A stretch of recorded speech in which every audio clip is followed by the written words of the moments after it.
విజయవంతం చేద్దాం. పీడిఎస్ స్వర్ణోత్సవాలను విజయవంతం చేద్దాం. జయప్రదం చేద్దాం. పీడిఎస్ 50 వసంతాల స్వర్ణోత్సవ సభను విజయవంతం చేద్దాం.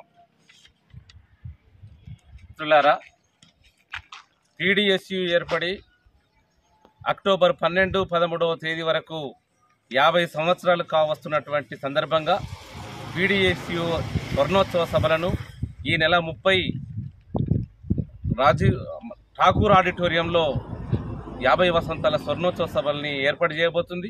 మొత్తం దేశంలో రాష్ట్రంలో ఉన్నటువంటి విద్యార్థులందరికీ కామన్ విద్య కావాలని, శాస్త్రీయ విద్యా విధానం సాధించాలని, ఈ దేశం సమసమాజం సాధించే దిశగా విప్లవోద్యమాల్లో వాళ్ళు కీలక పాత్ర పోషించాలని, విద్యార్థులు లేనటువంటి పోరాటం లేదని ఎలుగెత్తి చాటినటువంటి జార్జి రెడ్డి వారసులుగా జంపాల, చేరాల లాంటి అనేక మంది, శ్రీహరి లాంటి వాళ్ళ రక్త తర్పణతో 50 సంవత్సరాల విప్లవోద్యమంలో కీలకమైనటువంటి పాత్ర పోషించినటువంటి పీడిఎస్యు 50 సంవత్సరాల స్వర్ణోత్సవ సభలు ఈ నెల 30న హైదరాబాద్లో జరగబోతున్నాయి. ఈ సభలను, ఈ స్వర్ణోత్సవాలను విజయవంతం కావాలని, విజయవంతం చేయాలని విద్యార్థులు, పూర్వ విద్యార్థులందరూ కూడా మొత్తం ఆ సభలను విజయవంతం చేయడానికి పెద్ద ఎత్తున కదిలి రావాలని సిరికొండ మండల కేంద్రం నుంచి మేము విజ్ఞప్తి చేస్తున్నాం.